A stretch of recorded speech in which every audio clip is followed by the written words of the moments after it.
Handa ng apat na kuponan para sa Summerversary Special ng All Out Sundays bukas.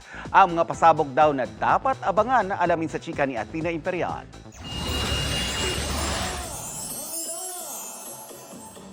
Pasabog na performances ang dapat abangan sa Summerversary Special ng All Out Sundays bukas. Kaya all out ang rehearsals ng apat na kuponang magpupuksaan.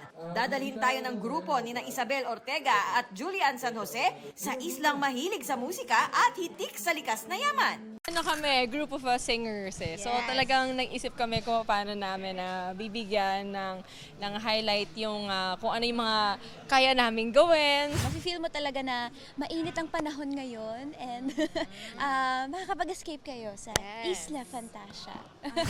Ang grupo naman ni na Derek Monasterio at Jessica Villarubin, pistang nayon ng tema. We want to showcase the Filipino festivity. So andun yung mga tinikling, yung mga pandango sa ilaw. Yung mga songs din namin, mix din po para relatable siya sa lahat ng tao. Happy kasi yung mga kagrupo namin. Lahat kami parang komedyante. Let's bring back our high school memories habang ine-enjoy ang presentation ni na Zephanie, Anton Vinzon, and the rest of the gang. Very loud yung gagawin namin, kaya we're very excited for this performance. Papakita namin yung barkada moments, yung pagiging young namin. And actually, init kilig. Pero for me, parang init kulit din. Kasi, tingnan nyo naman yung mga boys at the back, di ba? Isasakay naman tayo ng mga biyaherong sina Miguel Tan Felix at Raver Cruz sa kanilang road trip.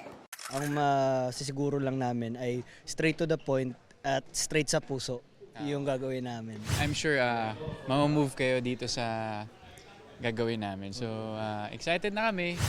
Athena Imperial updated sa Showbiz Happenings!